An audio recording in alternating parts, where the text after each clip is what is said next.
Salut Maude. Salut. Comment arrives-tu dans cet épisode numéro 4 de Et allez, encore une coach? Bien, très bien, assez excitée de voir un peu les questions que tu vas me poser et j'ai hâte. On va détourner la manière de te présenter par justement des tirages de cartes, par ce qui vient, pour que ça soit pas toujours un peu le même format. Parce que t'es pas mal interviewé, j'imagine, t'as eu pas mal de sollicitations. Je rappelle rapidement, tu as 48 000 abonnés sur LinkedIn, tu communiques énormément sur ce média-là, on va en reparler. Sur Insta aussi, ta communauté grandit, sur YouTube pareil. Moi, j'aimerais savoir déjà pourquoi tu dis oui à une personne comme moi qui se lance, qui avance, mais qui n'a pas cette visibilité que toi tu as déjà et qui vient jusqu'à toi. C'est une bonne question. Je pense qu'il y a plusieurs raisons à ça. La première, bon déjà, moi, je donne un créneau par semaine pour enregistrer des podcasts. En général, j'en refuse peu. Je refuse ceux qui sont pas structurés ou pas professionnels aujourd'hui.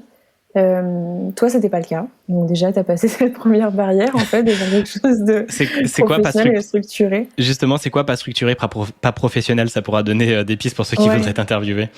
Ouais, alors pour moi, c'est ce que j'appelle pas faire le travail de journaliste. Tu vois, j'ai commencé par exemple en faisant des webinars moi-même où j'ai interviewé d'autres personnes et donc je vois très bien en fait ce que ça demande comme travail. Et pour moi, déjà, la première chose, c'est de savoir pourquoi tu veux interviewer la personne, tu vois, de savoir qui elle est, de savoir qu'est-ce que tu veux obtenir comme information en fait avec elle, comment ça s'inscrit dans ton concept de podcast ou de contenu de manière plus générale, tu vois. Et ensuite, est-ce que tu as l'habitude de le faire? Est-ce que tu sais interviewer des gens? Est-ce que tu es structuré? Est-ce que tu connais ton concept? Combien de temps ça va durer? De combien de temps tu as besoin? Est-ce que tu as déjà préparé tes questions? Tu vois, enfin, pour moi, c'est un peu la base, quoi. Genre, quand quelqu'un vient me voir et qui me dit oui, je t'ai découvert la semaine dernière, ça serait cool que tu passes sur mon truc, j'ai même pas le lien, je sais pas ce que c'est, je sais pas, tu vois. En fait, ça m'indique que probablement déjà que le podcast, il va pas durer. Tu vois, moi, je réfléchis comme ça. En fait, je me dis, si le podcast, il va pas durer, moi, c'est 1 heure de mon temps que je jette un petit peu par la fenêtre, tu vois. Donc, je réfléchis comme ça. Je me dis, bon, là, c'est 1 heure de mon temps, tu vois, c'est un échange de visibilité, forcément, qu'on fait entre tous les deux, tu vois, que je te donne, d'une part, mais j'ai aussi confiance, en fait, que ton podcast, il a du potentiel, que là, aujourd'hui, c'est peut-être à démarrage, mais qu'en tout cas, tu vois, il va avoir un futur grandissant. Ça, c'est la première raison. La deuxième, c'est plus émotionnel, en fait. C'est que, moi, on m'a aidée, tu vois, au début. J'ai fait des webinars où j'ai commencé, j'étais toute petite. Il y a certains qui m'ont dit oui, qui étaient plus gros que moi à l'époque. Je sais qu'ils m'ont aidée, que ça m'a lancée. J'ai beaucoup appris de ça. Et aujourd'hui, je me sens redevable, tu vois. Et je me dis, pourquoi pas faire la même chose avec d'autres gens aussi? Si j'ai le temps, si j'ai l'occasion, tu vois. Génial, merci vraiment pour ça et pour cette énergie, ce temps que tu me consacres. Et j'aime bien parce que tout de suite tu as conscience en fait de la valeur de ton temps, de la valeur également de ce que tu apportes. Tu parles d'échange de visibilité, donc effectivement c'est tout à fait ça. C'est une manière aussi de te respecter et c'est pas faire comprendre aux autres que c'est pas méchant ou que c'est pas que ces personnes n'ont pas la même valeur, mais c'est qu'il y a des moments, effectivement, c'est des rencontres, on peut aider, mais il y a une valeur qu'on apporte et on peut pas garder cette énergie si on n'en prend pas soin. Donc c'est aussi vraiment quelque chose à prendre en conscience. Je trouve ça très important, quoi. Ouais, je suis totalement d'accord avec toi là-dessus. Génial. Et puis je trouve que c'est aussi relié par rapport au fait à ta régularité de poste. Tu ne fais pas un poste par jour, 2 posts par jour sur LinkedIn, tu postes 3 fois par semaine à peu près. Et il y a quelque chose un peu de l'ordre de ça a de la valeur, c'est rare, ça prend du temps à maturer, à venir. Donc, ok les gars, laissez-moi le temps, mais quand ça vient et ça vous inspire. T'as ta newsletter 1 fois par semaine. Et je trouve qu'aussi ça fait partie d'une énergie, moi, que j'appelle yin. C'est cette énergie où on prend le temps, si tu veux, on pourrait voir ça dans la dynamique yin-yang des Chinois. Le yin, c'est tu tires l'arc, tu vois, tu prépares la flèche, mais longtemps, tu vois. Et à un moment, tu lâches, bim. Et ça vise juste ce qu'il faut. Donc, c'est de l'économie d'énergie, mais vraiment au bon moment. Donc, je trouve que t'as cette énergie. Tu t'y reconnais un petit peu? Ouais, c'est marrant. On m'en parle souvent, ça, de la force tranquille. Ou j'ai fait un podcast il y a pas longtemps avec Thibault Louis, d'ailleurs, où j'en parle. Ça va sortir bientôt. Où il me dit... parce que lui, tu vois, il a la stratégie opposée. Par exemple, il poste tous les jours. En ce moment, 1 fois par jour, mais à une époque, 3 fois par jour, tu vois. Et il me disait, et toi Maud, t'es une snipeuse quoi. Tu tires. Et effectivement, par contre, tes posts, ils font systématiquement. Enfin, c'est genre tout le monde l'attend presque. On se demande qu'est-ce qui se passe, tu vois. Mais comment ça se fait que t'arrives à créer un moment comme ça sur LinkedIn quand tu prends la parole? Et je pense qu'effectivement, moi, la réponse que je lui avais donnée déjà, c'est que comme c'est rare, tu vois, je pense que déjà j'ai un petit peu plus d'attention, effectivement, quand je le fais. Et puis après, je pense que c'est une question de personnalité, tu vois. C'est que ceux qui connaissent pas Thibault Louis dans la vraie vie, moi qui le connais, je peux vous le dire, c'est quelqu'un qui parle beaucoup, qui se répète beaucoup aussi, tu vois. Et enfin, en tout cas, je sais pas si lui s'en rend compte. Moi, je m'en rends compte parce que je suis très très observatrice. J'ai une bonne mémoire, tu vois, donc je retiens beaucoup les choses. Donc quand tu me dis les choses une fois, en général, je m'en souviens pour longtemps. Et moi, à l'inverse, tu vois, je parle pas forcément énormément. Plus il y a de monde dans la pièce, moins je prends la parole, moins je prends d'espace. J'écoute plus, tu vois, je déteste me répéter. Je déteste quand on me répète les choses. Et je trouve que c'est ça qui se reflète en fait dans nos stratégies de contenu, c'est qu'on a chacun suivi un peu nos énergies, tu vois. Et cette conscience de ta valeur, du temps, le fait de cette force tranquille, elle a apparu dès ton enfance ? Non, pas du tout. Ça, c'est assez marrant. Et en fait, à la base, moi, je suis plutôt une grosse colérique. Enfin, tu vois, je pense que petite, j'avais beaucoup plus d'énergie. Après, je sais pas, c'est le sentiment que j'avais à l'intérieur. Tu vois, je me voyais pas de l'extérieur. Donc, c'est marrant. C'est une question que je me suis posée il y a pas longtemps. Ça, je me suis dit que je devrais demander ça à mes parents et aux gens qui me connaissaient petite, de si j'étais déjà calme ou pas, tu vois. Mais je pense que je me suis calmée en fait avec le temps, et que pour moi c'est vraiment le principe de faut se méfier de l'eau qui dort en fait, tu vois. Genre si on me regarde, c'est que d'apparence je suis quelqu'un de très calme, mais à l'intérieur pas du tout. Ça se sent. Moi, je le sens clairement parce que je prête vraiment attention à ça, et plus j'échange avec les gens et plus je communique. Mais ça se voit dans tes posts, dans la manière dont tu parles. C'est tranchant, c'est laser, c'est vraiment ce côté un peu samouraï. Et on a conscience de ça. Et c'est intéressant parce que du coup, ça crée, pour moi, toute énergie. Ça crée, dans l'échange que tu as avec les gens, c'est pas de la peur, mais c'est un respect, tu vois. Alors moi, je pourrais avoir peur de toi, mais ça va, ça, j'ai bossé là-dessus, parce qu'il y aura un truc où je me sens un peu... Ça, c'est pour ça que le taf du développement personnel est hyper important. C'est qu'est-ce que cette personne renvoie, qu'est-ce que ça vient montrer en moi, où ça tremble, et pourquoi je pourrais ne pas être moi en confiance avec mes 500 abonnés sur Insta, et puis Maud qui arrive avec 48 000 abonnés. Mais en fait, non, ça n'a rien à voir. Pour moi, on a la même valeur inestimable du moment qu'on arrive sur Terre. Par contre, oui, il y a une manière ensuite de déployer ses talents au monde et puis de rayonner. Donc, il y a cette énergie qu'on sent chez toi directement parce qu'il y a eu de la répétition, il y a eu du taf aussi. Il y a eu du boulot, quoi. Et j'aimerais tirer une carte pour savoir, il a commencé quand ce boulot, en fait, ce déploiement pour arriver à ce que tu fais aujourd'hui, coach en personal branding. Et on va définir un peu ce que c'est aussi, le personal branding. Et j'aimerais, qu'on tire une photo. Tu vas me dire, pour commencer, on va en tirer 2 autres. Ceux qui commencent à suivre ces épisodes sont au courant que je tire des cartes pour un peu mettre de l'invisible et du hasard, mais pour moi, il n'y en a pas. Et que tout vient comme il est censé venir, avec les énergies du moment. Alors, vas-y. Ah oui, il faut que alors je fais comment pour tirer? Non, justement, je vais passer mon doigt, je passe devant les cartes mon doigt et tu me dis stop. Et l'idée, c'est quand on tire des cartes ou qu'on on veut un peu émettre une intention dans l'invisible, j'aime bien me poser une question.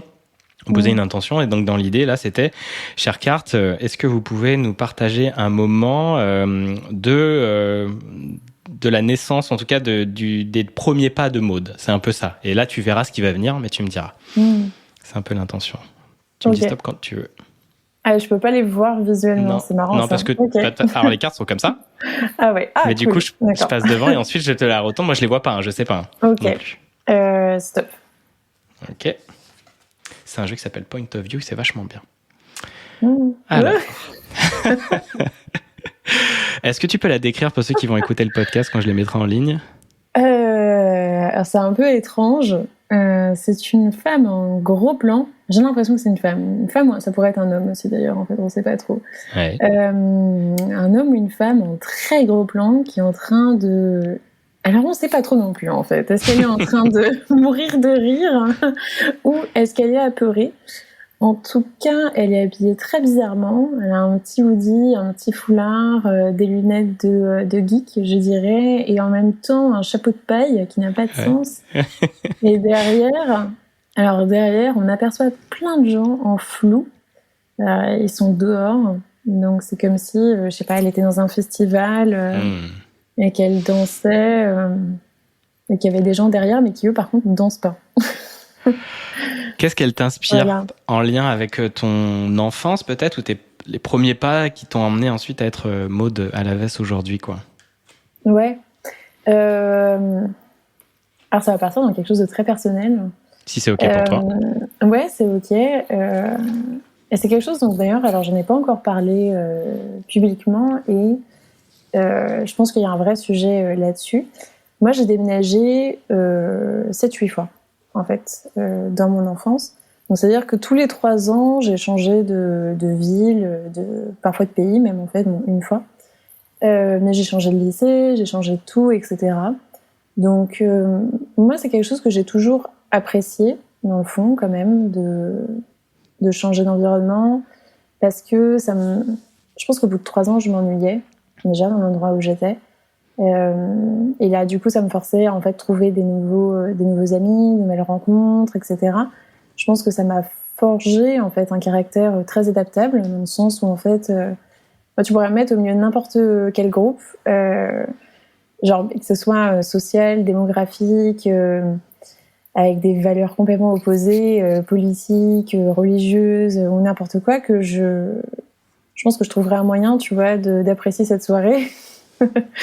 et de me fondre dans le paysage, et même d'échanger avec les gens, tu vois. Bref.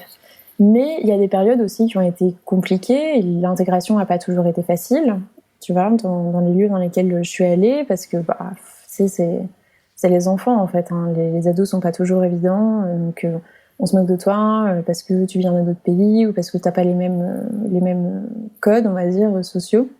Donc c'est marrant, mais ça me rappelle un petit peu ça, tu vois, ce côté, d'un côté, le jugement que les autres peuvent avoir, et puis de l'autre, en fait, cette capacité, du coup, à cerner comment un groupe fonctionne, et comment faire pour s'y intégrer quand même, tu vois. Et en fait, pour moi, ce que je fais aujourd'hui, c'est exactement ça. C'est marrant, mais tu vois, genre, je pense que ma vie, moi, de l'influence, elle a commencé dès petite à ce moment-là. Donc, c'est-à-dire que j'ai appris très tôt les mécanismes sociaux d'un groupe, tu vois. Qu'est-ce qui faisait qu'on allait avoir de l'influence, comment les gens, en fait, se liaient d'amitié entre eux, comment on allait valoriser quelqu'un plus que quelqu'un d'autre, tu vois. Et puis, en fait, c'est ce que je reproduis finalement sur LinkedIn, tu vois. En fait, c'est un peu comme une grande cour de récré avec une école, et puis t'as certains qui sont considérés comme des cool kids et d'autres pas. Et c'est tout à fait ça. J'allais dire justement, bah oui, voilà, cerner un groupe, comment fonctionne un groupe, c'est toute cette dynamique relationnelle, sociale, ces énergies, ces personnalités, ces tempéraments. Et ouais, en fait, l'influence, comment tu définirais toi l'influence? C'est quoi avoir de l'influence et être influenceuse aujourd'hui? Je pense que la limite, elle est beaucoup plus en plus brouillée sur qu'est-ce que c'est que l'influence. Je pense que tout le monde est influenceur, on pourrait dire, tu vois. T'es influenceur, je sais pas, tu vois, si t'as des enfants, tu les influences forcément, quoi. Si t'as un conjoint, une conjointe, c'est pareil, tu vois, tu les influences, t'influences les gens dans ton entourage. T'es forcément, tu vois, influenceur d'une certaine manière, en fait. Par contre, il y a des gens, voilà, qui ont la capacité d'étendre cette influence à un plus grand nombre, à d'autres gens qu'ils ne connaissent pas, tu vois. Ni d'Ève ni d'Adam, et que eux ne connaissent pas, tu vois, vice versa, quoi. Je veux dire que, tu vois, ça crée des relations parasociales. Je pense qu'aujourd'hui, voilà, grosso modo, si on voulait définir l'influence, moi je pense que ça serait ça, c'est la capacité d'influencer à très large échelle, et qu'il y a une échelle qui dépasse en fait son cercle de connaissances premières, on va dire. Et après, la définition, tu vois, qu'on imagine, donc les influenceuses sur Instagram qui postent des photos d'elles, etc. Je pense que ça, c'est de moins en moins vrai, tu vois. On en voit de plus en plus, justement, qui tournent vers la création de contenu pur et qui deviennent des vrais médias avec une vraie valeur ajoutée. Tu vois, ça me fait penser par exemple à Lena Situation, là, récemment, qui a lancé son podcast, et je trouve ça vraiment intéressant qu'elle le fasse, parce que c'est un espace, normalement, où c'est, tu vois, une prise de parole qu'on attend beaucoup plus sérieux, alors qu'elle, elle vient du monde de YouTube, personne ne la prenait au sérieux avant, tu vois, et puis du coup, elle devient, enfin, c'est pas qu'une influenceuse, tu vois, c'est aussi, vraiment une créatrice de contenu, c'est presque une journaliste, tu vois, c'est quelqu'un, c'est presque, je sais pas, une artiste, tu vois, qui s'exprime avec ses points de vue, etc. Donc voilà, pour moi, en gros, tout le monde est influenceur, tu vois, peu importe son domaine, les rappeurs, les musiciens sont forcément des influenceurs, ils ont besoin de ça, etc. Et puis après, c'est dépend juste de l'échelle, quoi. Effectivement, c'est par rapport à ton émission, tu peux y mettre juste autour parce que tu as un resto, un bar ou autour de ta famille, comme tu dis, avec tes enfants. Et plus tu prends de l'ampleur et les médias sociaux nous permettent de transformer ça en millions d'abonnés, c'est clair, ça a une influence énorme. Et pour les coachs, tu sais, il y a un peu cette peur-là qui peut venir, attention, la limite entre influence et manipulation. Est-ce que toi, tu peux me partager ta différence entre les deux et pourquoi les peurs d'être manipulé si je me fais coacher, si je vais voir Mose, si je vais voir Julien, parce que toi, tu es coach en personal branding. Où est cette limite pour toi? Alors, tu veux dire que les coachs ont peur d'être influents parce qu'ils ont peur de manipuler, ou alors c'est les gens, les clients potentiels qui ont peur des clients, des prospects, des clients potentiels peuvent avoir cette peur, je vais être manipulé. Tu vois, entre influence et manipulation, qui peut être connoté négativement, manipulation, et influence plutôt positivement, on pourrait dire. Alors, moi là-dessus, en fait, j'ai une idée, j'ai une théorie peut-être un peu pessimiste, mais je pense qu'on est tous manipulés tout le temps, et puis que tout le monde manipule tout le temps, tu vois. Si on en revient à la question de, tu vois, comment t'influences ton conjoint pour aller dîner là où tu veux dîner alors qu'il n'est pas d'accord. Où est la limite entre appeler ça de la négociation et du compromis, et puis en fait de la manipulation, tu vois, je pense qu'on est tous un petit peu des manipulateurs, dans un sens où parfois on a envie d'obtenir quelque chose que l'autre a priori n'a pas spécialement envie, et puis du coup il faut trouver les moyens en fait de lui faire comprendre que si, tu vas le faire changer d'avis. Mais après, la manipulation, c'est pas forcément quelque chose de négatif, tu vois, ça peut être positif. C'est-à-dire que si l'autre se rend compte finalement, en fait, elle est négative quand elle va vraiment à l'encontre des intérêts de l'autre, tu vois. Si c'est dans une relation toxique avec quelqu'un, qu'il y en a un qui te manipule à te faire croire que, je vais aller très, très loin, mais tu vois, les maris violents, par exemple, c'est de la manipulation. Ils vont dire à l'autre, bah oui, non, mais t'inquiète, c'est normal, c'est ta faute. Ça, c'est pas normal, tu vois, je suis pas en train de dire, ça, c'est de la manipulation vraiment toxique. Mais par contre, parfois, tu vois, t'en as qui sont un peu... t'as des gens, tu sais, parfois ils sont butés dans leur truc, et puis du coup, toi, tu sais que en fait, ta solution, elle est bonne, et t'as quand même envie de lui partager, tu vois. Et donc, tu vas trouver les moyens, en fait, de lui faire comprendre, consciemment ou inconsciemment, que ta solution est la bonne, tu vois. Et ça peut être pour des amis, comme ça peut être pour des clients potentiellement. Donc là, on rentre dans les mêmes mécanismes de la manipulation, effectivement, mais au final, l'autre reste toujours maître de ses propres décisions, tu vois. Moi, je crois au libre arbitre aussi. Donc, finalement, tu vois, s'il en vient à la conclusion que la solution que tu proposes, elle est bonne, et que tu l'aides effectivement, je vois pas où est le problème, tu vois. Exact. Et j'aime bien, moi, c'est un truc que j'avais eu aussi quand je me suis fait coacher. Il y avait ce côté écouter et appliquer. Avant que je commence à juger, en fait, le coach va te dire un truc, il me dit, bah vas-y, applique, tu vois, et ensuite goûte dans ton corps, en fait. Viens ressentir ce que ça fait. Oh, putain, j'imaginais pas que ça pouvait faire ça, ou que ça pouvait être bon pour moi, ou que finalement de faire cette action-là, que ce soit dans la communication, l'expression de mes besoins, ou du podcast, des trucs comme ça. Ah ouais, ça y est, je l'ai ressenti dans mon corps. Et toi, tu le sais, parce qu'évidemment, tu l'as vécu. La plupart du temps, c'est ce côté, on vient coacher, on vient apprendre avec ce qu'on a ressenti, ce qu'on a vécu, les apprentissages, les galères. Et puis à un moment, tu vois, moi, je t'ai fait le chemin, puis je te dis, mets le pied sur cette pierre. Là, tu passes dessous, tu vois un peu le truc, et en fait, je te guide. Donc, c'est un peu ce truc-là. Je suis aussi passé par ces moments-là. Et toi, tu auras aussi des particularités, c'est normal, on est chacun et chacune différents. Et est-ce que toi, du coup, tu as eu ces moments-là avec des personnes que tu as coachées, que tu accompagnes, et tu les emmènes dans une direction parce que tu sais, dans ton intuition, tu sais au fond de toi, oui, c'est comme ça que tu vas communiquer, c'est comme ça que tu vas, toi, te mettre en avant, et tu peux d'ailleurs nous définir après le personal branding, parce que c'est un peu plus ton métier. Oui, totalement. Moi, quand je coach des gens, forcément, je sais où est-ce que je les amène. Eux, ils savent pas forcément, en fait. Euh, mais ils me font confiance, tu vois. Et c'est là où, effectivement, on peut se dire, est-ce que c'est de la manipulation? J'en reviens encore à là. Moi, je pense que c'est de la manipulation positive, tu vois. La barrière aussi entre éducation et manipulation, elle est très fine, parce qu'en fait, il y a quelqu'un qui est en connaissance des informations et l'autre pas, tu vois. Mais en même temps, c'est toute la relation d'un mentor et de quelqu'un qui écoute, tu vois, de coach à coacher. C'est normal. Mais donc, oui, tu vois, moi, je prends quelqu'un qui a un stade A, et mon but du jeu, c'est de l'amener au stade B.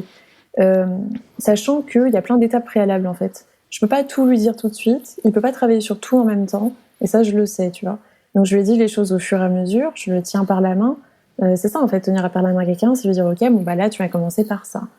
Et puis après, bon, bah d'accord, maintenant que ça, t'as fait ça, tu vois, t'es arrivé à l'étape 1, bon, bah on va passer à l'étape 2.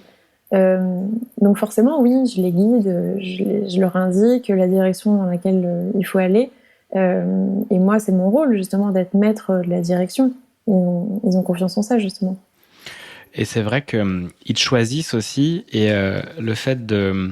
Ils viennent à toi parce qu'ils aiment ton énergie, ils ont lu tes posts, ils ont lu ta newsletter, ils aiment ce que tu dégages, et c'est pour ça que j'aime beaucoup aussi les réseaux sociaux et cette authenticité. À un moment, de toute façon, pour moi, ça ment pas. On va le sentir dans la voix, on va le sentir dans le non-verbal, on va le sentir comment la personne est. Elle va t'attirer ou pas. Donc tu choisis ton coach, tu choisis la personne que tu veux avoir pour faire ce mouvement de A vers B, avec toutes ces petites étapes, évidemment, c'est haut et c'est bas. Et tu as vraiment cet épanouissement qui va naître de ça. Et, et c'est vrai que pour moi, manipuler, en fait, c'est juste un outil. C'est la source, elle vient d'où? Est-ce qu'elle vient du cœur ou de la peur? Est-ce que je te manipule pour que tu sois soumise? Une femme soumise, par exemple, tu parlais d'un homme qui bat sa femme, ou que tes enfants fassent ci, que l'éducation nationale peut aussi par moments nous conditionner à avoir une certaine vision du monde, à avoir une certaine vision du pays. L'éducation en France est différente dans l'Allemagne et des autres pays où toi, par exemple, tu as pu voyager. Donc finalement, en fait, ça reste un outil, mais c'est à nous en permanence en remettre en question. Et si vous avez un coach où vous vous sentez pas à l'aise, ou peut-être un peu manipulé autre, exprimez-le, vous voyez la réaction, mais vous êtes aussi en possibilité de, hop, je me casse. Tu me rembourses la moitié, machin, je sais pas comment t'en es. Mais c'est vraiment hyper important, ouais. Est-ce que tu as eu des personnes à des moments où tu étais sur la tension du fait de les amener vers quelque chose, mais des fois, il y a leurs freins, il y a leurs peurs, il y a leurs limitations qui viennent rentrer en jeu. Est-ce qu'il y a des moments, t'as dansé avec ces énergies? Ouais, tout le temps. Yes. Tout le temps. Ça, je pense que c'est le job d'un coach, hein, c'est le quotidien, justement, ouais. De ce travail-là où tu dis à quelqu'un quoi faire mais qui veut pas le faire pour X ou Y raison, tu vois. Et puis ton but du jeu, justement, c'est là, c'est de dire bon, comment je vais faire pour réussir à lui faire comprendre que si il faut le faire, tu vois. Donc ouais, t'attaques par différents fronts, tu vois. Tu commences par un front, puis un deuxième, puis évidemment tu dis ok, ceci ne fonctionne pas, tu vois. Donc moi je tente plein de techniques. Et mon but du jeu, c'est d'arriver, si j'arrive à un moment de eureka, tu vois, chez mon client, déjà, c'est un grand pas, tu vois. Et après, ça dépend à quel point. Il y a des gens qui sont plus ou moins bloqués que d'autres. Moi, dans mon sujet, tu vois, donc du personal branding, bah voilà, je sais le moment de le définir, qui est la gestion de ta réputation, et puis du coup, qui passe par la prise de parole en public, tu vois. Et sur les réseaux sociaux notamment. Donc forcément, en fait, ça amène à plein de blocages, parce que c'est ta personne que tu exposes, tu vois. Donc il y a plein de gens qui sont pas à l'aise avec ça. Il y a la peur du jugement, il y a la peur de voilà, qu'en dira-t-on, la peur de la page blanche, de toute façon j'ai rien à dire, rien d'intéressant, la peur de syndrome de l'imposteur, tu vois, genre je suis pas légitime de toute façon, etc. Puis après je suis pas créative, enfin voilà, tout ça, bah c'est des blocages qui sont plus ou moins ancrés, plus le besoin de résultats rapides. Oui, mais du coup il me faut des clients, mais est-ce que ça va fonctionner, etc. Donc forcément, ça amène une espèce de danse du ventre, ouais. Tout à fait. Et c'est ça qui est hyper intéressant aussi. Tu as raison de comment jouer avec ces énergies-là. Donc là, c'est leur point A. C'est des personnes qui veulent communiquer, qui veulent... Donc, tu parlais de e-réputation sur ton... Tu bâtis la e-réputation, tu disais, sur ta tagline LinkedIn. Ça veut dire aussi beaucoup de vulnérabilité. Ça veut dire oser se montrer tel que l'on est. Et on se rend compte que plus tu es toi, plus tu montes ton unicité et plus en fait tu rayonnes. Parce que comme tu le dis, Maud, c'est pas Thibaut, quoi. Si Maud se met à faire snipe, enfin, à vouloir tirer tout le temps, à faire des trucs, tu vas t'épuiser, c'est pas ton énergie. Et Thibaut, inversement, il va être tellement frustré de pas communiquer qu'il va exploser. Comment tu les aides? Quels sont tes outils pour aller se reconnecter à eux en fait et communiquer en toute vulnérabilité et accepter de le faire, quoi? Ouais. Bah, en fait, il n'y a pas vraiment d'outils à proprement parler là-dessus, à part déjà communiquer sur le problème, tu vois. Déjà, en fait, les sessions que j'ai avec eux, c'est un espace, tu vois, c'est un peu comme la psy, hein. La psy, tu vois, elle te pose des questions, elle te challenge, et puis elle te fait réfléchir à qu'est-ce que tu dis pas, pourquoi t'es bloqué, tu vois. Et tu ressors de là, tu te dis, ok, tu vois, en fait, et tu te rends compte, tu vois, de tes propres blocages. Je pense que déjà, en fait, moi, on aborde des sujets ensemble, donc avec les personnes que je coach, qu'ils n'ont pas l'habitude d'aborder ailleurs, en profondeur, autant. Bah, de quoi t'as peur, en fait, tu vois, que les gens, ils vont dire, je vais les questionner, mais pourquoi, mais comment, mais qu'est-ce qui se passe, tu vois, on va rentrer vraiment, parfois, si je sens que la personne en a besoin, tu vois, sur mais d'où ça vient, etc. Et tu vois, à force de poser pourquoi, tu déconstruis, en fait, déjà un peu ce qui se passe. Après, j'y vais doucement, tu vois, dans un premier temps, ça c'est un front, par exemple. On allait confronter la personne sur ses propres peurs, lui faire se rendre compte, tu vois, elle-même de ses propres limites. Déjà, ça c'est un bon point. Après, la rassurer, donc lui montrer qu'en fait, c'est normal, que moi je vis la même chose, que beaucoup de gens, tous les gens que j'accompagne vivent la même chose, que tous les autres créateurs de contenu que je connais vivent la même chose aussi, tu vois. Ça déjà, d'avoir quelqu'un en fait qui est passé par cette étape-là et qui te dit ok, moi j'en suis sortie, etc. Tu vois, j'ai réussi, c'est normal, ou j'en suis toujours pas sortie et c'est normal aussi, tu vois. Genre en fait on n'en sort jamais et faut juste apprendre à dealer avec. Aujourd'hui, voilà comment moi je fais, tu vois. Voilà comment l'autre personne que je connais fait, tu vois. Donc là c'est partage d'expérience en fait. Comment X et Y personnes font. Bah ça déjà aussi ça aide. Et après, le troisième front, je dirais, c'est l'attaque, tu vois. Oui, il faut y aller. L'autre, ouais, l'attaque, où là, tu reprends, tu tords un petit peu la personne, tu vois, dans tous les sens, quoi. Tu reprends logiquement, rationnellement, en fait, quels sont tes objectifs, pourquoi tu vas là, qu'est-ce que tu veux faire, mais du coup, comment tu vas y arriver, tu vois. Et quand tu challenges comme ça, en fait, l'autre finit par se rendre compte aussi qu'il y a un moment où, en fait, il n'a pas le choix, tu vois. Il est obligé d'y aller. Que là, s'il est avec toi, c'est pour ça. Et puis du coup, en fait, il faut qu'il y aille ou qu'il arrête, tu vois. Ouais. Je dirais que c'est un peu mes trois fronts, tu vois. J'aime bien tes trois fronts. Donc il y a quand même une idée de bataille dans tout ça et effectivement d'arriver à obtenir ce B, d'amener cette personne jusqu'à là, et que oui, en fait, pour moi, je vois aussi la bataille avec l'ego, en fait, avec les protections, avec les peurs, les croyances limitantes. Et moi, je dis souvent quand je vais en coaching, c'est je parle à votre âme, mais votre ego va me détester, en fait. Parce que pour moi, dans cette manière de voir le monde avec la spiritualité, c'est que je sais que ton âme, elle vient me chercher, c'est pas pour rien. Des moments, t'as des hasards, des trucs, tu fais que non, cette personne, elle te rencontre, elle prend le coaching, elle suit l'accompagnement. Et en fait, l'ego, lui, il est pas trop content, quoi. Parce que déjà, ça va être, vas-y, oui, tu vas faire entendre ta voix, tu vas faire ton podcast, tu vas te confronter à ton écriture, comme tu disais, cette page blanche, j'ai rien à dire, ma voix, je l'aime pas, elle est moche, tous ces trucs que j'ai connus, qu'on a connus. Et ouais, donc du coup, mais par moments, moi, des coachings se sont arrêtés. Parce que ça marchait plus, ou il y avait une confrontation, ou des fois c'est trop fort. Et je le comprends. Moi, j'ai été coaché à la dure par des personnes parce que je peux vachement en entendre. Et des fois même, ça a plus me faire rire que putain, ouais, c'est vrai, quoi. Et je préfère ce que je vais plus vite quand on vient vraiment m'appuyer sur la blessure, tu sais. Mais des moments, il faut savoir danser avec ça. Ouais. C'est pas toujours c'est facile. pour ça que tu vois, il y a le rassurant aussi. Ouais, tout à fait. Je fais caresse quand je sens que la personne a besoin, et puis après coup de poing quand je sens que la personne a besoin aussi, quoi. C'est cool. J'ai envie de continuer un petit peu sur ces parties accompagnement et j'aimerais tirer cette fois un mot. C'est ok pour toi? Ouais. Alors, chères cartes, pareil, je vais les ouvrir. Un mot pour continuer sur les accompagnements en personal branding que propose Maud. Tu me dis stop quand tu veux. Stop.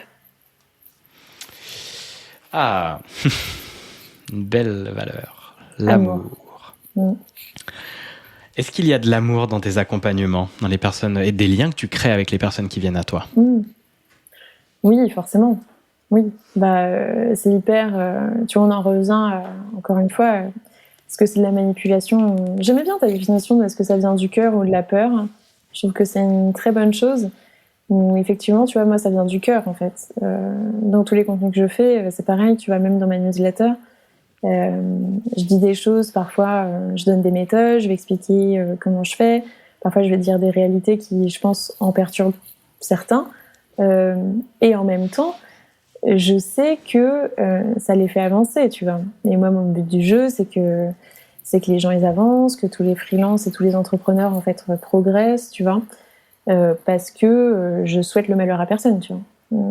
En fait, moi, quand je vois un entrepreneur qui n'arrive pas à vendre, qui galère, qui est en train de perdre confiance en lui, etc., ça me fait super mal, forcément, tu vas te le savoir. Et donc, moi, ma manière de me battre contre ça, c'est de créer du contenu qui va influencer à grande échelle et qui va aider beaucoup de gens. Ouais. Et du coup, dans le coaching, c'est la même chose, tu vois. En fait, je viens avec cette dynamique. Quand j'ai quelqu'un qui arrive qui me partage ses problèmes, etc., je suis vraiment concernée, tu vois. En fait, moi, j'ai vraiment envie de l'aider. Donc, je vais lui dire. Donc oui, après, il y en a avec qui j'ai des relations. Ceux que j'accompagne depuis le plus longtemps, ça fait 1 an. Et on a reconduit encore 6 mois, donc ça va durer 1 an et demi de relation, tu vois. C'est presque des potes. Bah ouais. Et c'est tellement intime et tellement sincère ce qu'on peut partager dans ces moments-là. Moi, je trouve que les liens c'est rare de parler d'aussi tous les sujets, que ce soit intime, couple, tout. Il y a tout qui vient, moi, je trouve, en espace de coaching. Et justement, tant mieux, parce que plus t'es là, plus tu peux faire toi des liens et voir ce regard extérieur. Mais oui, il faut partir du cœur. De toute façon, ça se sent tout de suite, je pense. Quand il y a quelqu'un, en tout cas, j'invite vraiment les personnes à mettre de l'éveil là-dessus. Parce qu'on peut vraiment ressentir en nous, du moment que les personnes va dire un mot ou des trucs, on va sentir une énergie quand c'est pas aligné au cœur justement et à la peur ou à la manipulation. Et c'est pour ça, moi, je fais vraiment attention aussi au consentement.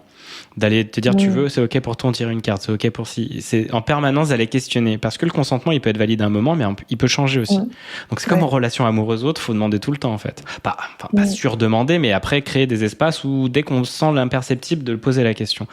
Et dans le doute, posez toujours une question en fait. Parce que ça va pas faire de vous une mauvaise personne que de dire là je sens ça. Ok, et puis voilà, comment toi tu vois ce côté-là de la colline, c'est important quoi. Tu parles d'1 an et demi de coaching. C'est quoi le format à peu près? Tu les suis comment toi les personnes qui viennent à toi? Alors en fait c'est en 2 temps. Premier temps c'est 1 mois. Là c'est 5 sessions à peu près. Où là ça va être plus un espace, donc il y a une partie audit, tu vois, ok, t'en es où aujourd'hui, qu'est-ce qui se passe? Puis une partie, on établit la stratégie. Enfin, déjà, formation, d'abord. J'explique comment ça fonctionne, quelles sont les bases, sur les points que je sens que la personne a vraiment besoin d'avancer, tu vois. Et après, on établit une stratégie ensemble. Donc, ça va être stratégie, on va mettre une ligne éditoriale, on va travailler sur le profil, on va travailler sur toutes les choses, en fait, qui ont besoin d'être travaillées. Ça, donc, c'est le premier mois, qui est vraiment l'accompagnement de base, tu vois. Et après, je passe en mode suivi. Parce qu'une fois que la machine est lancée, tu vois, là, il faut créer, quoi. Il faut créer du contenu de manière régulière, etc. Et là, du coup, donc c'est le format avec ceux que je suis donc, depuis 1 an et demi, là. Il y en a d'autres que je suis depuis plusieurs mois aussi, mais en tout cas, je veux dire, tu vois, ça fait 1 an qu'on est sur de la création. Et là, en fait, ça dépend. Il y en a qui font une session tous les mois, d'autres une session tous les 2 mois, d'autres une session tous les 3 mois, tu vois, d'autres qui ont besoin d'une session toutes les semaines. Là, je m'adapte en fait aux besoins de la personne, qui vont être plutôt à quel point il doute de son contenu, je dirais. Pour moi, c'est à nouveau, tu vois, purement un blocage psychologique. Il y en a qui aiment bien avancer tout seul, qui ont juste besoin de temps en temps en fait d'avoir de mes news pour se dire ok, est-ce que je suis toujours dans la bonne direction? Là, je me sens, tu vois, un peu, comment tu dis, stabilisée. Je me sens stagnée, voilà, merci, c'était le mot. Je me sens stagnée, du coup, j'ai besoin de toi, ça peut être 1 heure, 2 heures, et puis on repart. Donc sur cette partie-là, en tout cas, je m'adapte, mais globalement, donc pour ceux avec qui il y a le plus de régularité, ça va être, tu vois, on se voit une fois par semaine et puis ils me montrent ce qu'ils ont fait et je leur dis ce que j'en pense et comment les améliorer. Et donc là, on rentre dans des logiques, tu vois, de conseils en écriture, des exercices, etc., qu'ils doivent faire régulièrement, tu vois, pour s'améliorer. Et après, plus les sessions sont éloignées, plus on rentre dans du conseil plutôt macro, donc stratégique, tu vois, où, ok, audit, review de ce que tu as fait avant, qu'est-ce que je vois globalement qu'il faudrait changer d'un point de vue stratégique, quels sont les contenus sur lesquels tu devrais travailler un petit peu plus, quels sont les sujets que tu devrais explorer, et comment éventuellement tu devrais le faire, tu vois. Tu suis combien de personnes en parallèle ?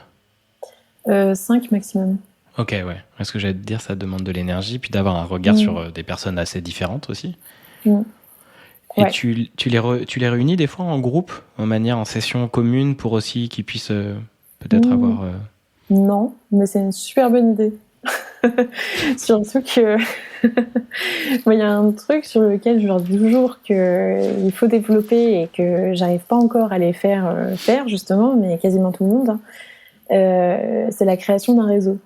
La création d'un réseau et puis d'alliés, dont moi je parle souvent en fait, où c'est très important, tu vois. Tu vois, Thibault Louis, on échange tous les jours. T'en parlais dans un épisode avec lui, effectivement, de ça. Ouais. Vous êtes montés un peu en même temps aussi ensemble, vous êtes soutenus. Ouais. Oui, c'est ça, et tu vois, en fait, effectivement, je pensais pas, tu vois, Thibault, on s'est rencontrés, on avait tous les deux, je sais pas, 2000 abonnés, tu vois, au max, quoi. On était vraiment personne sur LinkedIn, et aujourd'hui, on est tous les deux à 50 000, lui 70 000. Je pense que c'est pas un hasard. Tu vois, je pense que mutuellement, on grandit ensemble. Tout à fait. C'est pas du tout un hasard pour moi. En fait, énergétiquement, il y a un bouquin qui est génial qui s'appelle Pouvoir contre force du docteur David Hawkins. Je vous invite vraiment à le lire. Et j'en parle dans ma newsletter et futur podcast par abonnement Bienvenue dans le monde 2. Je vous mettrai les liens en dessous. En fait, si tu veux, on est vraiment des énergies et on crée des champs attracteurs. Donc, la manière dont tu vas poster, tu vas créer tous les jours, tu vas faire grandir ce champ. Tu vois, cette vibration Maud qui communique de sa vision du monde, de la vie, et de ce qu'elle fait. Et si tu es avec d'autres personnes, en fait, ça vient s'influencer. Tu viens te nourrir de ces choses-là. Et ce qui est important, il y a une échelle de conscience, c'est que le plus bas, c'est la honte, le plus haut, c'est l'illumination, si tu veux. Et en fait, plus tu es dans des valeurs élevées, donc plus tu te connectes au cœur, plus tu te connectes à l'amour, à des choses qui élèvent l'humanité. Tu sais, t'es pas en train de chercher à détruire, de manipuler les gens, les manipuler dans le sens je vais les tirer vers le bas, je vais leur donner de la peur, Covid et compagnie, tu vois, ces trucs-là. Et ben vraiment, en fait, tu fais que tout le monde tu deviens de plus en plus attractif. Et donc, quand tu te mets avec des personnes aussi branchées sur les mêmes choses, vous influencez, vous augmentez aussi votre champ attracteur. Et ça marche pareil, en fait. Quelqu'un m'a dit ça dans l'épisode 2. Le cosmos, il fonctionne aussi comme les algorithmes, en fait. Plus tu nourris, plus tu mets des intentions, plus tu veux te faire grandir, plus l'algorithme, il va te mettre en avant, il voit que tu postes, il va te faire grandir. L'univers, c'est pareil. C'est juste une copie de l'univers. Donc, en fait, c'est ça. Et puis, voilà aussi pourquoi on baigne de nos énergies. Comme tu disais, c'était un échange d'influence. Tu viens ici, d'autres personnes vont venir parce que moi je profite de ton aura, de ton énergie, et également pour moi les personnes vont dire tiens Maud, Julien me la présente, tu vois, chacun crée un peu et fait grandir ce truc là. Et le plus important, c'est de se brancher au cœur, c'est de se brancher vraiment à des valeurs qui sont qui nous élèvent, et ça c'est hyper intéressant quoi. Donc ouais, c'est cool du coup s'ils peuvent se réunir ensemble, parce que je me dis moi c'est ce qu'on fait quand on suit plusieurs personnes sur LinkedIn, mais on les connaît pas vraiment. Si en plus on fait un peu, tu sais, les masterminds, on échange sur nos petites galères, nos trucs, ça nous fait grandir aussi ensemble quoi. Bah ouais, mais c'est ce que j'ai essayé de créer avec eux. Tu vois, j'ai fait un fichier par exemple dans lequel j'ai mis le nom de tous mes clients ensemble, et j'aurais donné accès à tous en disant voilà, c'est tous des gens qui sont ouverts à discuter, etc. Vous pouvez vous contacter entre vous. Et en fait là je me suis rendu compte que c'est comme, tu vois, genre quand tu mets des gamins à l'école ensemble et que t'as le père qui dit allez, va voir l'autre enfant, va lui demander de jouer avec lui. Et le gamin il dit non, j'ose pas, j'ai pas envie de, tu vois. Et c'était tous pareil. Et j'arrive pas à les faire se contacter entre eux, quoi. Et c'est fou, hein. Bah, c'est normal, il y a les peurs. Et en fait, effectivement, c'est de toi créer cet espace d'expression. Genre, allez, on se fait un rendez-vous visio, un truc autour d'un café s'ils habitent ensemble, pas loin. Et puis, du coup, voilà, au moins, tu crées le premier lien. Tu vois, j'organise là, dans pas longtemps avec une amie, une soirée speed dating, mais pour pas que célibataire, pour tout type de personnes. On avait fait ça chez quelqu'un d'autre et c'était trop bien parce que tu rencontres plein de gens et tu crées du lien, mais t'as un premier prétexte et c'est pas facile d'aller voir les gens. Une fois que tu l'as fait répéter, ça va. Mais ouais, t'as besoin d'être à l'initiative de ça, ouais, effectivement. C'est des enfants. On est des enfants, hein. On a nos blessures d'enfants qui sont là, qui se réveillent et on essaye de les transformer. Merci beaucoup, Maud, c'est hyper intéressant. On arrive dans pas très longtemps à la fin de cette interview. On a 10 petites minutes, on va dire.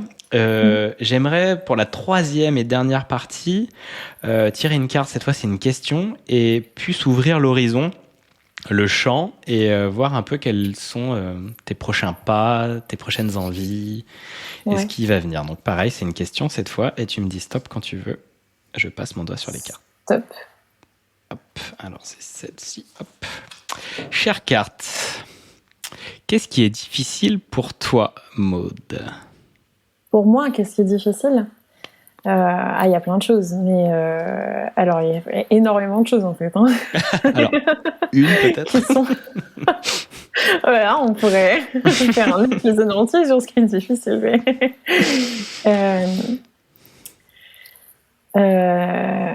Alors, je vais dire sur quoi je vais partir. Je peux en dire deux. Vas-y, ce qui vient. Okay. Ce que tu veux. Alors, la chose qui est la plus difficile pour moi, ou qui me demande le plus d'énergie, c'est la gestion des messages, de la boîte mail, etc. En fait, que j'appellerais globalement la gestion de la communauté. En fait, c'est marrant parce qu'il y a un lien qui se crée du coup avec l'audience qui est très paradoxal à force, plus tu le crées, parce que dans un sens, tu vois, comme je disais, moi j'ai envie d'aider plein de gens et en même temps, j'ai la notion de la valeur de mon temps, tu vois. Et du coup, c'est très difficile de jongler entre les deux. D'un côté, je suis très reconnaissante, tu vois, qu'il y ait plein de gens qui me reconnaissent, qui reconnaissent mon travail, qui ont envie d'échanger avec moi, etc. Et de l'autre, je leur en veux aussi de me solliciter autant, tu vois, et de me demander en fait plein de choses que je suis pas prête à offrir ou que j'ai pas le temps, tu vois, et je veux pas. Ce qui me met moi dans une situation en fait un peu délicate où souvent je bataille avec mon envie de, tu vois, moi je suis une bonne élève en fait. Tu me demandes un truc, je réponds quoi. Et donc ça me met face à l'incapacité de pouvoir répondre à tout le monde positivement. De dire non, quoi. Ouais, de dire fermer non des portes, à des quoi. gens, voilà, de fermer des portes. Tu vois, ça pour moi, c'était extrêmement difficile au début. Au début, je répondais à tout le monde, je répondais à tous les commentaires, je disais oui à tout, tu vois. Et puis en fait, je me suis fait rouler dessus quelques fois, plusieurs fois, tu vois. Et au bout d'un moment, je me suis dit en fait, de toute façon, bon, il y a la quantité que je peux plus gérer de toute manière, ouais, tu vois. Ça devient, et puis, voilà, ça devient ingérable, tu vois. Et puis après, il y a ça aussi, il y a que maintenant, je vois aussi, tu vois, à quel point on peut abuser, tu vois, parfois de ma gentillesse, de mon temps, etc., du fait que je sois généreuse en conseil et compagnie, mais ce qui fait aussi partie de ma stratégie, forcément. Donc ouais, se dire non, tu vois, et essayer de dire non de là. Je suis en bataille permanente à essayer de dire non pour faire le moins de déçus possible. Et en fait... Et il se passe quoi s'il y a des déçus ? C'est impossible, quoi. Et s'il y a des déçus, il se passe quoi ? Ah, bah là, après, tu vois, justement, c'est là où je disais que c'est une relation qui est conflictuelle avec la communauté ou l'audience. C'est que d'un côté, en fait, t'as besoin d'eux et en même temps, pas, tu vois. T'as besoin du groupe, mais pas forcément de l'individu. Et c'est ça qui est très conflictuel parce que du coup... Après, ça te ramène à tes peurs, tu vois, mais si tu t'embrouilles enfin, tu t'embrouilles, tu vois, je veux dire, tu te déçois. Si tu déçois un abonné, moi, dans ma tête, en fait, j'ai l'impression que je me dis, bah, tu sais, je sais pas, j'imagine, le mec, ça fait 6 mois qu'il me lit, qu'il était trop content, qu'il trouvait que je faisais tout trop bien, tu vois. Et le moment où, finalement, il prend le courage de me parler, et là, il est déçu, bah, tu lui dis, je sais pas, déjà, l'impact que ça peut avoir sur lui, tu vois, ça revient à moi, mes propres peurs du jugement, tu vois. C'est complètement irrationnel, en fait. Mais, bien sûr, mais elles sont valides, c'est des peurs et tout. Mais ouais. c'est vrai que dans les faits, s'il t'a suivi pendant 6 mois et que s'il peut être déçu, bon, il a encore d'autres contenus. Enfin, s'il s'arrête à ça, ça lui appartient. Et Ouais. il peut être, ça c'est son taf. C'est son taf. Ouais. Désolé si cette réponse t'a pas satisfait.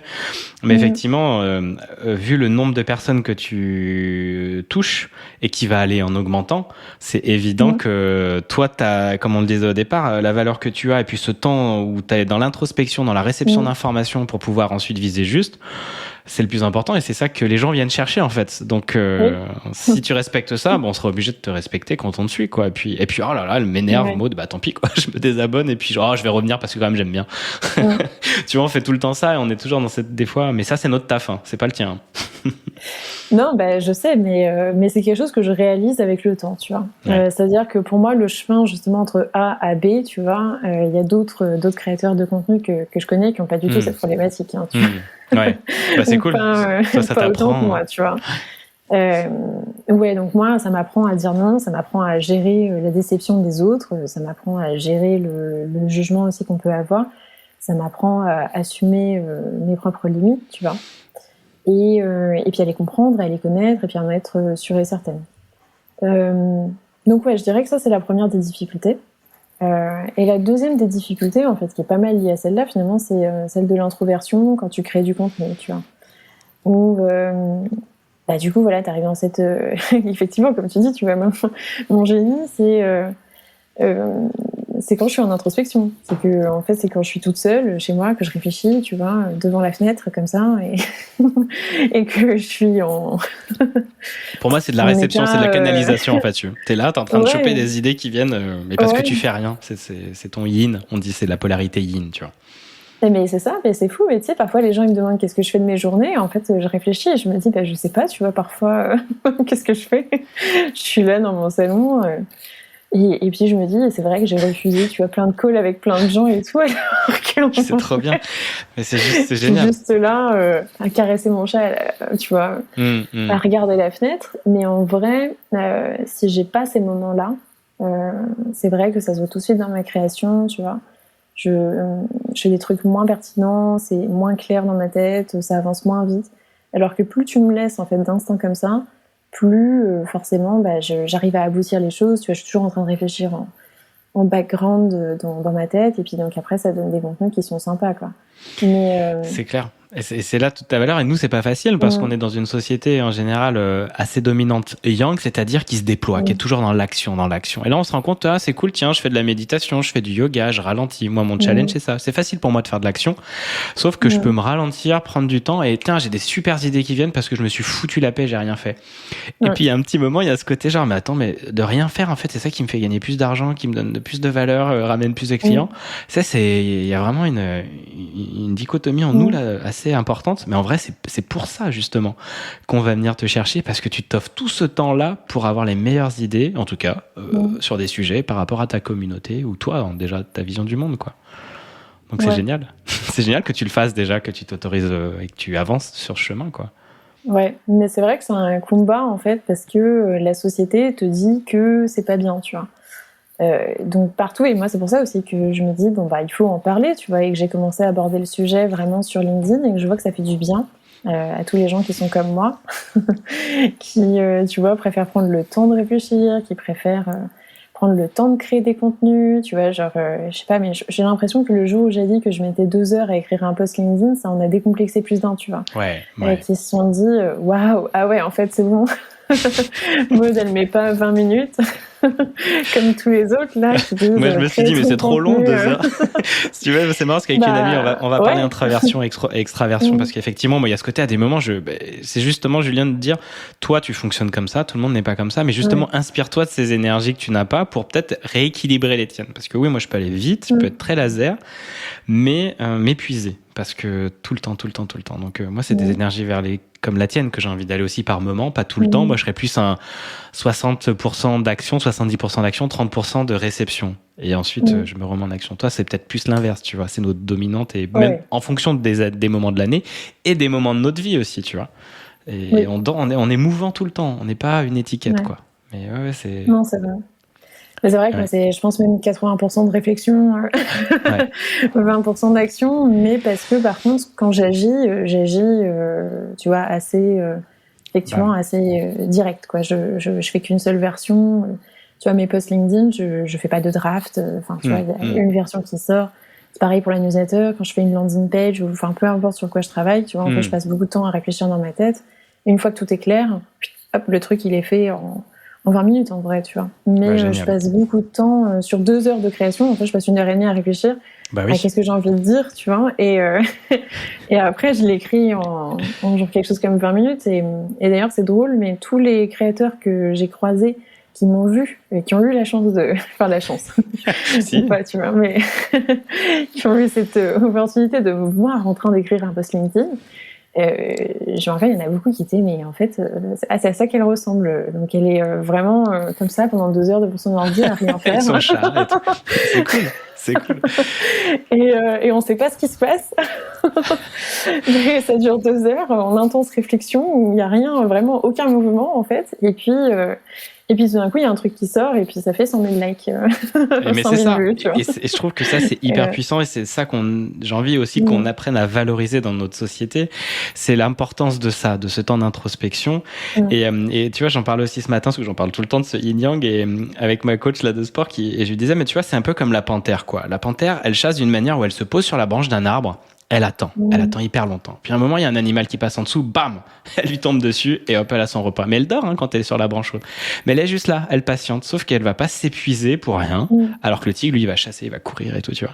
Et il y a ce truc-là, donc c'est génial. Mais d'arriver à tenir ça, c'est ça le plus difficile, peut-être pour toi, parce que quand t'es entouré de personnes qui ils sont sur des autoroutes de communication, c'est très mec aussi, ça, souvent, tu vois, cette énergie-là, genre... Ouais, toi, tu dois dire, ok, je tiens mon cadre, je tiens mon truc, quoi. Je suis moi, quoi, en fait. Ouais, et de l'assumer, et puis de me dire, non, ok, c'est comme ça que je fonctionne le mieux, d'arrêter d'essayer de faire moins ou de faire plus, tu vois, et de faire comme les autres, quoi. Parce que c'est vrai que quand on me questionne, enfin, tu vois, tous les gens qui m'ont vu passer autant de temps à créer, personne m'a dit c'est bien, tu vois. Et déjà, ça, tu te bats contre ça, en fait, quand t'es un peu à la marge, quand t'as un système de création qui est pas celui qu'on promeut, tu vois, c'est que les gens te disent mais pourquoi tu fais pas autrement, tu vois. Et on me questionne tout le temps, à me dire mais pourquoi tu crées pas plus, pourquoi tu fais pas, tu vois, tu pourrais faire des posts sur ci, tu pourrais faire ci, tu pourrais faire ça, mais en fait laissez-moi tranquille, tu vois. Exact. C'est mon compte LinkedIn, c'est ma vie. Je gagne de l'argent, je gagne même bien de l'argent, je transforme autour de moi. En fait, c'est ça, mais tant mieux. Et merci de faire entendre cette parole-là aussi et de continuer à la propager parce que pareil, tu crées une réalité genre, ah tiens, mais moi aussi je peux faire comme Maud parce que effectivement, je peux écrire 2 heures, je peux être là, moi j'adore me balader. Bah, t'as trop raison. Donc, merci pour toutes ces personnes qui vont t'entendre et puis, qu'elle s'autorise, quoi. Soyez vous-même. Et je trouve que c'est un peu ça le personal branding. Plus tu es toi, plus tu seras juste. Et oui, ça peut inspirer. On en voit tout le temps des gens autour de nous. Essayez à la rigueur, mais après, vous voyez ce qui marche le mieux avec vous, quoi. Parce que c'est vrai qu'on s'oublie vite, quoi. Merci beaucoup, Maud. On arrive à la fin de cette interview. C'était un chouette échange. Déjà 53 minutes, c'est passé assez vite. Ça passe vite. Ouais, c'est le flow aussi du moment où on se connecte et j'adore. J'ai deux dernières questions, même 3, vite fait. La première, où on te retrouve, Maud? On me retrouve sur les réseaux, donc LinkedIn, Instagram, YouTube et la newsletter qui s'appelle Les Persos de Maud. Génial, je vous invite à la suivre, c'est très passionnant. La deuxième question, est-ce que tu as une question à me poser? Waouh, là tu me poses une colle. Alors j'en avais une tout à l'heure quand tu m'as posé la question quels sont les outils que tu utilises pour les débloquer, et j'étais curieuse de savoir si toi t'en avais. Carrément que j'ai des outils. Moi j'utilise à fond les cartes. J'utilise beaucoup les cartes parce qu'elles viennent questionner un truc, un angle, et puis les questions, juste les questions et d'aller... toi, il y en a plein qui viendraient, mais après, c'est plus dans un cadre de coaching qu'on peut poser des questions. Mais dès que tu commences à utiliser des mots, tu vois, quand tu parles de front, de trucs comme ça, il y a plein de choses qui viennent parce que tu utilises des mots avec vraiment inconscience par moment qui sortent, tu vois, mais en fait, ça veut dire plein de choses sur toi. Un exemple, une cliente qui me disait que je fais des trucs nuls. Mais pourquoi tu dis des trucs nuls? En fait, elle prenait du temps pour elle. Et elle l'associait à nul, en fait, à un truc qui vaut pas. Ah oui, tiens, pourquoi? Et d'où vient cette croyance? Et tous ces trucs-là, moi, il y a vraiment les mots et les cartes quand il y a des situations où j'arrive pas trop à voir. Mais ouais, c'est mes outils principaux. Puis les questions. Franchement, ça marche super bien, quoi. Cool, merci. Merci à toi. Et la toute dernière, comment tu repars de cette interview avec moi? Bah bien, écoute, je suis contente. Je trouve qu'on a eu des échanges qui étaient hyper constructifs. Et puis, tu as réussi à me faire dire des choses que j'avais pas abordées avant. Donc ça, j'aime bien. Parfait. Merci beaucoup. Et puis, je vous dis à très bientôt. Continuez à suivre cette série. Il y en a un par semaine, normalement. Et puis, il y a plein de coachs. Je suis désolé pour ceux qui les aiment pas. Il y en a de partout. Je vois des coachs partout. Et ils sont vachement intéressants. Vous le voyez, c'est le 4e épisode déjà. Il y en a plein d'autres qui arrivent. Merci pour votre suivi. Puis, ben voilà, allez retrouver Maud, allez me retrouver moi. Toutes les infos sont dans la description. Et je vous dis à très bientôt.